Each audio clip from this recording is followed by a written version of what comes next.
अरावली संरक्षण से जुड़ी बड़ी खबर आ रही है, जहां सुप्रीम कोर्ट ने अपने ही ऑर्डर पर स्टे लगा दिया है। 20 नवंबर के अरावली फैसले पर रोक लगाई गई है, जिसपे 100 मीटर वाली परिभाषा पर रोक लगाई गई। अब मामले में 21 जनवरी को मामले की अगली सुनवाई होगी। सुप्रीम कोर्ट ने कहा कि एक्सपर्ट की एक अलग समिति गठित होनी चाहिए, जहां 5 सवाल भी सीजेआई के द्वारा फ्रेम किए गए और कहा गया कि इस पे एक्सपर्ट की राय भी लेना चाहिए। और साथ ही अरावली मुद्दे पर 21 जनवरी को फिर से अगली सुनवाई होनी है, जहां अरावली मुद्दे पर 100 मीटर को लेकर जो डेफिनेशन, जो परिभाषा दी गई थी, उस पर ही अपने ही परिभाषा पे फिलहाल सुप्रीम कोर्ट ने अब फैसला दिया है। और सुप्रीम कोर्ट ने कहा है कि ये रीडेफिनेशन है।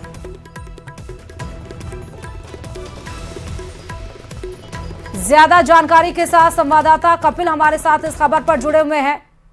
कपिल और अरबाज दोनों जुड़े हुए हैं। सबसे पहले मैं कपिल से बात करूंगी। कपिल, सुप्रीम कोर्ट को अपने ही फैसले को पलटना पड़ा, फिलहाल स्वतः संज्ञान करते हुए इस पर रोक।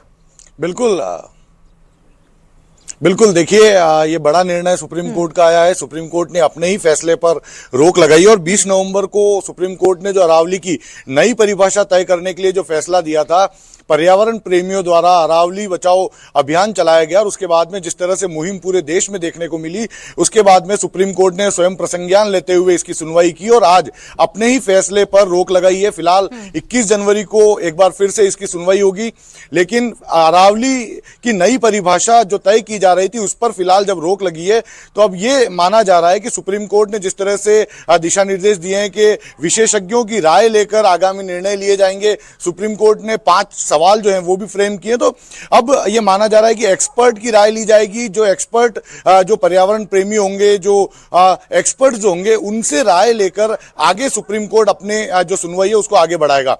फिलहाल अगर हम उदयपुर की अगर बात करेंगे, तो क्योंकि उदयपुर दक्षिण राजस्थान का भाग है और अरावली की पूरा जो दक्षिण राजस्थान है वो अरावली की गोद में बसा हुआ है। ऐसे में सुप्रीम कोर्ट की जो नई परिभाषा थी वो दक्षिण राजस्थान के लोगों के लिए बेहद चिंता का विषय थी। दक्षिण राजस्थान में यदि इस नई परिभाषा में 100 मीटर की पहाड़ियों को ही अरावली माना जाता और छोटी पहाड़ियों को अरावली रेंज से बाहर कर दिया जाता, तो ये माना जा रहा था कि उन छोटी पहाड़ियों पर खनन की स्वीकृति दी जाएगी और उसके चलते पहाड़ियों का एक बड़ा हिस्सा जो है वो नष्ट हो जाएगा। इसी को लेकर विरोध जो है शुरू हुआ था, लेकिन अब सुप्रीम कोर्ट द्वारा अपने ही निर्णय पर रोक लगाई गई है। रोक लगाने के बाद में अब इस पर और विचार किया जाएगा, मंथन किया जाएगा, विशेषज्ञों की राय ली जाएगी। इस बीच में राज्य सरकार ने भी गंभीरता दिखानी शुरू कर दी है। आज से ही राज्य सरकार ने अवैध खनन पर विशेष अभियान चलाने की जो है वो शुरुआत की और 15 जनवरी तक ये अभियान चलेगा। जिला स्तर पर जिला कलेक्टर की अगुवाई में ये अभियान चलाया जाएगा, जिसमें कई सारी एजेंसीज जो है वो शामिल होगी। ड्रोन के मार्फत अरावली रेंज जो है वहां पर निगरानी रखी जाएगी। ये आइडेंटिफाई किया जाएगा कि कहां पर अवैध खनन किया जा रहा है। तो जिला कलेक्टर ने वीडियो कॉन्फ्रेंसिंग के मार्फत हर जो मुख्यालय है, तहसील मुख्यालय, वहां के अधिकारियों की बैठक ले ली है। सभी को निर्देशित कर दिया है कि वे ये सुनिश्चित करें कि उनके क्षेत्र में कहां पर इल्लीगल माइनिंग चल रही है। ड्रोन के माध्यम से सर्वे कराने की बात की गई है और इसके साथ ही खनन, राजस्व, वन, परिवहन और पुलिस विभाग की संयुक्त टीमें अवैध खनन को रोकने के लिए काम करेगी। तो एक और जहां पर अरावली की नई परिभाषा जो तय की गई थी सुप्रीम कोर्ट द्वारा, उस पर सुप्रीम कोर्ट ने ही रोक लगा दी है, तो दूसरी ओर अरावली में अवैध खनन रोकने के लिए राज्य सरकार ने मुस्तैदी से काम करना शुरू कर दिया है और जिला मुख्यालय में जिला कलेक्टर को निर्देशित कर दिया है कि वे सुनिश्चित करें कि उनके क्षेत्र में जो अरावली रेंज आ रही है वहां पर किसी भी तरह का अवैध खनन ना हो। जी ठीक है अरबाज, क्योंकि इस कोर्ट ने यह भी कहा कि दिल्ली, हरियाणा, राजस्थान और गुजरात में जो अरावली क्षेत्र हैं, मतलब उनकी रिपोर्ट जब तक नहीं आएगी एक्सपर्ट की, तब तक स्टे लगाई गई और इसलिए 21 जनवरी का समय दिया गया है। तो इस बीच में क्या कुछ होने वाला है, क्या क्या प्रोसीजर्स होंगे? जी बिल्कुल, देखिए ये जो पहला स्टेटमेंट है ये बहुत महत्वपूर्ण है कि विशेषज्ञों की जो समिति ग्राउंड जीरो पर तमाम चीज़ों को लेकर के अपनी राय रखेगी और वो बताएगी कि क्या स्थिति है। और जिस तरह से जो डेफिनेशन तय की गई थी उसको सुप्रीम कोर्ट ने अपनी ही पुराने ऑर्डर को 20 नवंबर वाले को स्टे देते हुए जब ये तमाम तरह का हल्ला मचा, तमाम लोग विरोध में आए, तो उसको रिवाइज करने के लिए एक तरह से जो साइंटिफिक तरीका है वो इस दरमियान अपनाया जाएगा और कहाँ किन लोगों को शामिल किया जाता है ये देखना हो कि वो विशेषज्ञ वास्तविक विशेषज्ञ हों, वो ग्राउंड जीरो पर जो है चीज़ों को देखें और अपनी रिपोर्ट जो है वो वहां तक पहुंचाएं। उसके बाद में कोई फैसला हो तब इस चीज़ को लेकर के सुप्रीम कोर्ट आगे इस मामले को लेकर के अपना नजरिया रखेगा। फिलहाल के लिए स्टे दे दिया गया है। जो बात लगातार जो है उठ रही थी, जिस तरह से जो विपक्षी दल हैं हमलावर थे, खासतौर पर कांग्रेस ने तो राजस्थान में एक पूरा बड़ा अभियान छेड़ दिया था और आंदोलन शुरू कर दिए थे, जगह जगह मार्च और दूसरी चीजें की थी। तो उन चीजों को लेकर के एक तरह का विराम लगेगा और कहीं ना कहीं जब विशेषज्ञ ग्राउंड जीरो पर जाएंगे, उनकी टीम का गठन किया जाएगा, तो वो एक नई परिभाषा डिसाइड करने के लिए एक सही जो है एनालिसिस सुप्रीम कोर्ट के सामने पेश करेंगे, जिससे ये तय हो पाएगा कि सुप्रीम कोर्ट देख पाएगा कि विशेषज्ञों की राय में वास्तविक स्थिति क्या है, क्या किया जा सकता है, किस तरह के दायरे से है, किस तरह की परिभाषा से जो अरावली की जैव विविधता है उसको नुकसान नहीं होगा, उसके साथ समक्ष जो मौजूदा चुनौतियां हैं उसको कोई नुकसान नहीं होगा। इसके संरक्षण और संवर्धन की बात की जाएगी, खासतौर पर जो स्टेट की ओर से जो अलग अलग क्षेत्रों के अंदर अरावली के संरक्षण और संवर्धन के लिए जो प्लान किए जा रहे हैं उन्हें भी कहीं ना कहीं रिव्यू किया जाएगा कि वो और कैसे बेहतर काम कर सकते हैं। राजस्थान का बड़ा हिस्सा जो है जो अरावली का पूरा वो राजस्थान में आता है, तो जाहिर सी बात है कि राजस्थान की इसमें बहुत महत्वपूर्ण भूमिका होगी। यहाँ पर विशेषज्ञों को बहुत लंबे चौड़े एरिया के अंदर जो है रिव्यू करना होगा और हर जगह हालात को देखने के बाद में जब ये रिपोर्ट सामने आएगी तो उसमें कहीं ना कहीं जो वास्तविक वर्तमान स्थिति है वो भी सामने आएगी, चुनौतियां भी हो सकता है बहुत सी नई सामने आए और जो स्थिति पेश की जा रही है उसको लेकर के जो गफलत है वो भी दूर होगी। कहीं ना कहीं जो लोग हैं वो इस इंतजार में हैं कि जो विशेषज्ञ हैं उनकी जो टीम गठित की जाएगी वो कौन होते हैं, वो किस तरह से किस पैमाने के ऊपर जो ग्राउंड जीरो के ऊपर इन्वेस्टिगेशन करते हैं और उसके बाद में क्या उनके जवाब सुप्रीम कोर्ट के समक्ष रहते हैं। तो ये काफी महत्वपूर्ण रहने वाला है। 21 जनवरी को जहां तक संभावित जी एक सवाल और है जो 21 जनवरी को जहां तक संभावित है जी बोलिए अरबाज, बोलिए आप बोलिए। 500 वाला जी 500 मीटर जो क्षेत्र वाला था 21 जनवरी को हो सकता है कि जो कमेटी के गठन को लेकर के हो जाए।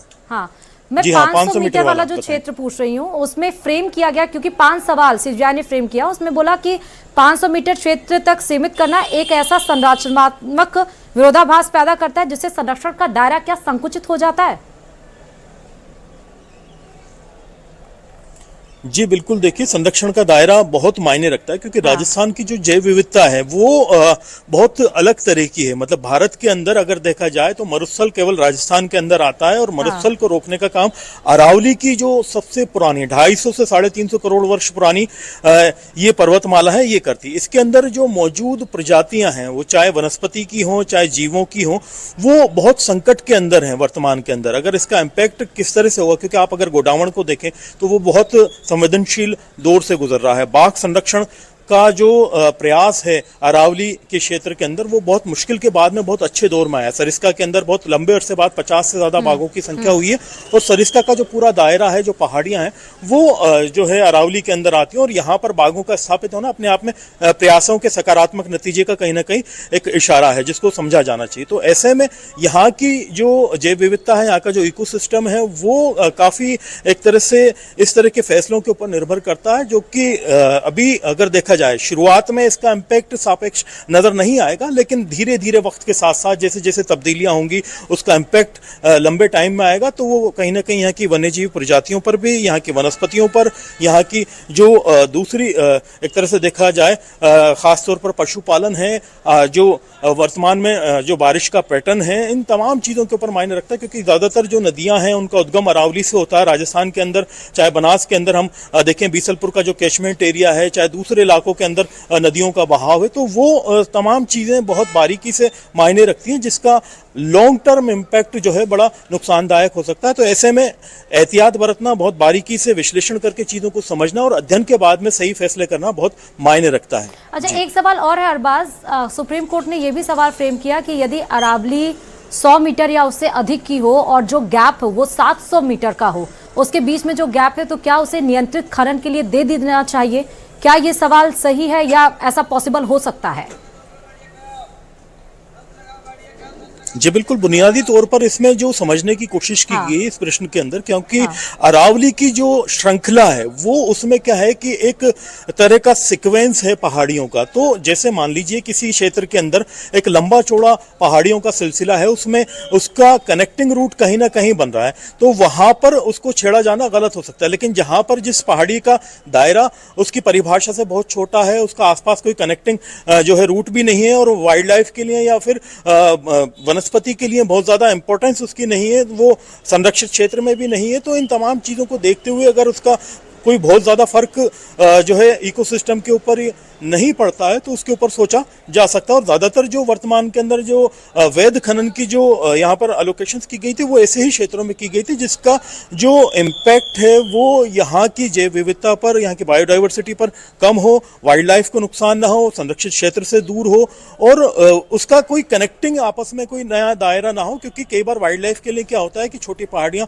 एक क्षेत्र से दूसरे क्षेत्र में जाने के लिए बहुत ज्यादा मायने रखती है। तो ऐसे में उनका इकोसिस्टम में अगर कोई असर बहुत ज्यादा नहीं है, उसका नुकसान बहुत ज्यादा नहीं, तो इसके ऊपर सोचा जा सकता है, विचार किया जा सकता है। ये ऐसा पहले भी हुआ है क्योंकि ज्यादातर जो पहले की जो लीज हैं वो इसी हिसाब से दी गई थी। ठीक है अरबाज और कपिल, मैं आपके पास आऊंगी। हमारे साथ प्रतीक जुड़ चुके हैं। प्रतीक, आप कहां पर हैं?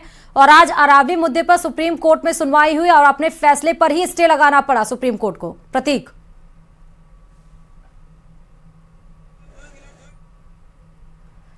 मेरी आवाज मिल रही है आपको? चलिए मैं कपिल की तरफ मूव करती हूँ। कपिल, क्या इससे इकोलॉजिकल जो हम बात कर रहे थे एनवायरमेंट कंटिन्यूटी की, क्या ये इससे कायम रह सकती है या नहीं? फिर देखिए, सुप्रीम कोर्ट ने भी जो एक्सपर्ट की कमेटी बनाने की बात कही है, जो 5 सवाल फ्रेम किए हैं, उन 5 सवालों को एक्सपर्ट की कमेटी द्वारा उससे जवाब लेने की कोशिश की जाएगी और उसी के आधार पर ये जो सुनवाई है आगे बढ़ेगी। फिलहाल जो नई परिभाषा तय कर दी गई थी कि 100 मीटर से नीचे की पहाड़ियों को अरावली रेंज से बाहर कर दिया जाएगा, फिलहाल उस पर स्टे लग गया है।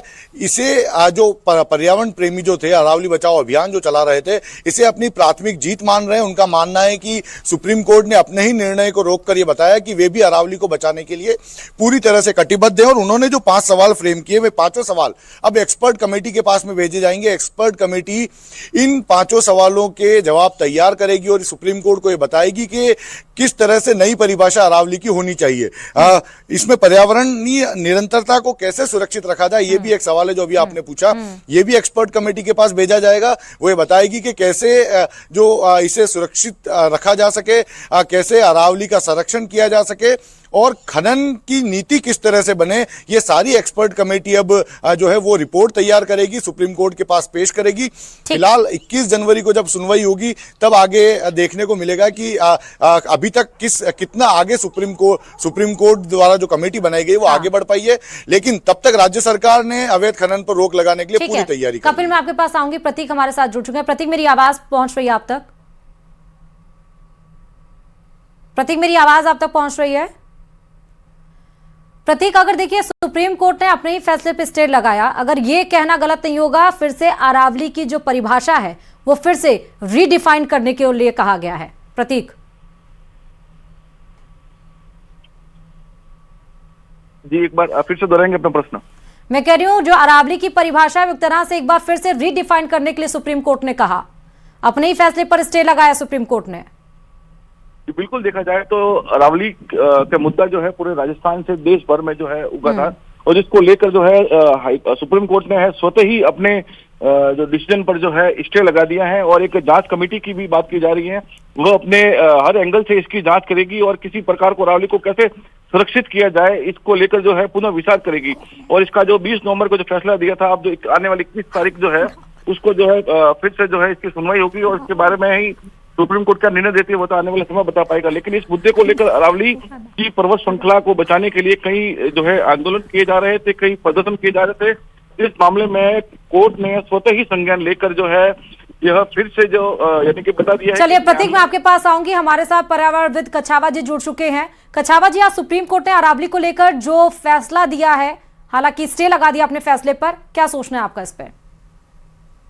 देखिए, अब से 4-5 दिन पहले आपके जो लाइव डिबेट के अंदर मैंने एक सुझाव दिया था कि भाई किस आधार के ऊपर आपने 100 मीटर लिया। ब्यूरोक्रेट्स एक्सपर्ट नहीं होते हैं, जजेज एक्सपर्ट नहीं होते हैं, जो इस फील्ड के समझते हैं, जिन्होंने इसके अंदर डीप स्टडी करी है, वो लोग ये तय करेंगे कि 100 मीटर होना चाहिए कि 2 मीटर होना चाहिए। और आज माननीय सुप्रीम कोर्ट ने भी उसी चीज को ये माना कि हाँ, एक विशेषज्ञ की कमेटी ये तय करे कि इसका डेफिनेशन क्या होनी चाहिए। और मैं माननीय सुप्रीम कोर्ट के इस फैसले के लिए उनका बहुत आभार करता हूं एक पर्यावरणविद के नाते कि उन्होंने हम एक ज्वलंत समस्या से बाहर निकाला और एक विशेषज्ञों की कमेटी का गठन करके सही दिशा के अंदर एक सही कदम उठाया है। और मेरा ये मानना है कि जिस हिसाब से ये फैसला माननीय सुप्रीम कोर्ट ने सोमोटो केस में लिया, उससे मुझे लगता है कि अब इसको बहुत गहराई से समझा जाएगा। और हम लोग देखिए, न ब्यूरोक्रेट जानता है, न राजनीतिक जानता है, न कोई और जानता है।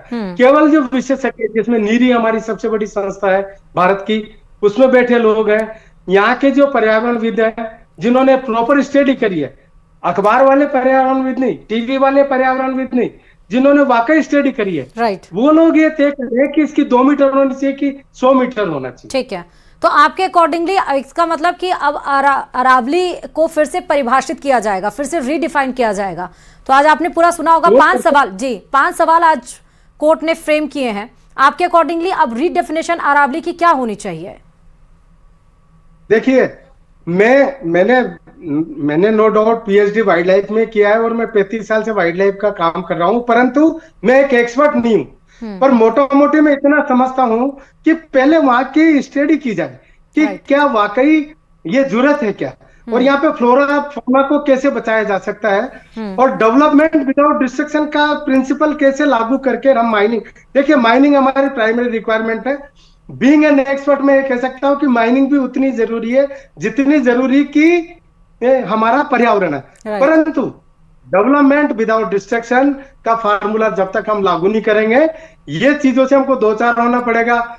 न तो सुप्रीम कोर्ट को और न सरकार को बैकफुट पे जाना पड़ता, और आज ये स्थितियां खड़ी नहीं होती अगर यही चीजें पहले दिन से तय हो जाती कि भाई एक्सपर्ट कमेटी का आप एक गठन करिए, टॉप एक्सपर्ट को आप लीजिए, वो अपनी राय देंगे और वो राय बिल्कुल सही देंगे कि इसके अंदर 2 मीटर होना चाहिए कि 100 मीटर होना चाहिए कि होना चाहिए कि नहीं होना चाहिए। अब मैं आपको एक ज्वलंत उदाहरण देता हूँ। अभी कुछ दिन पहले लाइव डिबेट के अंदर मैं भी था, हमारे बीजेपी के प्रवक्ता साहब ने कहा कि सब 57% एरिया में तो हमने रोक, अरे भाई आपने क्या रोक लगा दी, वो तो सेंट्रल का एक्ट है वाइल्ड लाइफ प्रोटेक्शन 1972, उसके तहत आप उस एरिया में घुस ही नहीं सकते, आप तो माइनिंग की बात कर रहे हो। पर इससे भी बढ़ के आज मैं आपके चैनल के माध्यम से एक बहुत बड़ी बात कहना चाहता हूँ। एसीसी सीमेंट फैक्ट्री अभी भी टाइगर प्रोजेक्ट एरिया के अंदर इनलीगल रूप से माइनिंग कर रही है।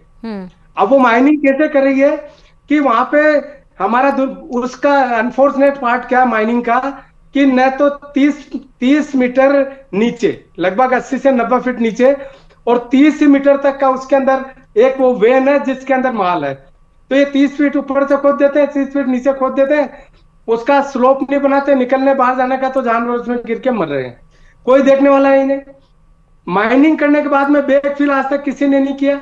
कोई भी माइनिंग ऑफिसर जाके ये नहीं देखता है कि अगर माइनिंग खत्म हो गई तो वो गड्ढा ऐसे कैसे क्यों रह रहा है, उसको बैकफिल किया जाए जो कि लॉ के अंदर प्रोवाइडेड है। एक भी नियम का पालन नहीं हो रहा। बदलाव एरिया में आपको बिल्कुल बता रहा हूँ, वाइल्ड लाइफ एरिया है, बदलाव के अंदर जो, ठीक है कछावा जी, हम आएंगे वो वाइल्ड लाइफ एरिया पे आऊंगी, लेकिन मेरा सवाल ये है कि 29 पन्नों का जिक्र किया गया था जब 20 तारीख को सरकार मतलब सुप्रीम कोर्ट ने फैसला दिया था, तो वो भी तो एक्सपर्ट्स ने ही बनाया होगा। 29 वो किस आधार पर फैसला लिया गया था, और आज जो सुप्रीम कोर्ट को अपने फैसले पे स्टे लगाना पड़ा और फिर 21 तारीख को उसमें सुनवाई है, उन सब में क्या डिफरेंसेस आए हैं? देखिए, वो जो फैसला लिया गया था वो ब्यूरोक्रेट्स थे, ठीक है, उसमें एक्सपर्ट कोई भी नहीं था, ठीक है। जो गए वाला फैसला लिया गया था, अब बिल्कुल राइट ट्रैक पे ऑनरेबल सुप्रीम कोर्ट ने कहा है कि भाई आप एक्सपर्ट को बुलाइए। आज मैं कह देता हूँ, अरबाज कह देता है, या कोई भी कह देता है कि साहब हम 25-30 साल से काम कर रहे हैं और हम ये जानते हैं, तो ये गलत चीज है। हम अपने आप को एक्सपर्ट नहीं कह सकते। अरावली के एक्सपर्ट को, जिसने जूलॉजी पढ़ी है, जिसने पीएचडी करी है, जो 35-40 सालों से इस फील्ड के अंदर रिसर्च के काम कर रहे हैं, वो लोग बता सकते हैं कि एक्चुअल पोजीशन क्या है।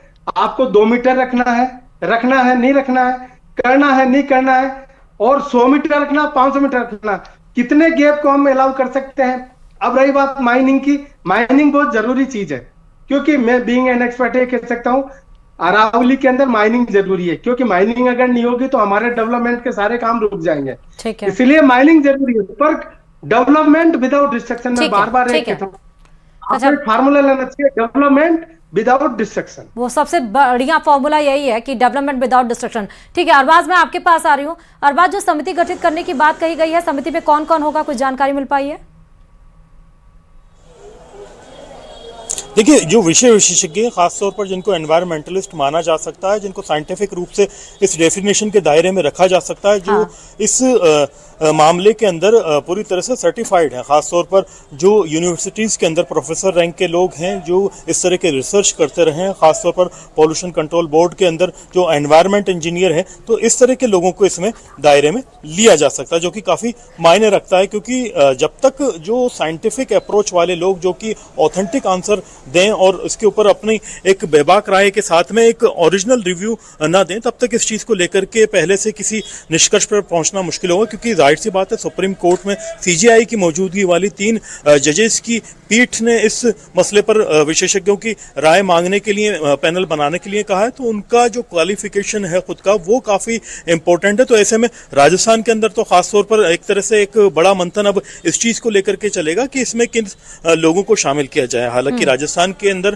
पहले से कुछ ऐसे बोर्ड वाइल्ड लाइफ के और दूसरे बने हुए हैं जिनके अंदर इस तरह के इंटरनेशनल लेवल के एक्सपर्ट्स मौजूद हैं, जिनके ऊपर विचार किया जा सकता है, जो कि इकोलॉजी को समझते हो, एनवायरनमेंट को समझते हो, खास तौर पर जिनका माइनिंग को लेकर के भी अनुभव रहा हो कि इसके लॉन्ग टर्म इम्पैक्ट क्या रहते हो। तो साइंटिफिक एनालिसिस के हिसाब से जो एकेडमिक जो उससे जुड़े हुए हैं उन लोगों को देखा जाएगा, जो रिसर्च से जुड़े हुए हैं उनको देखा जाएगा, और जिनका खुद का एक तरह से कुछ ना कुछ कंट्रीब्यूशन है इस पर्टिकुलर क्षेत्र के अंदर, तो वो विशेषज्ञ इसके अंदर शामिल होने, जिसके लिए एक बड़ी एक्सरसाइज अभी स्टेट को खासतौर पर राजस्थान को करनी पड़ेगी। ठीक है, अरबाज कपिल और डॉक्टर MS कछावा, बहुत बहुत शुक्रिया हमारे साथ इस मुद्दे पर बात करने के लिए, और इसी के साथ ही आपको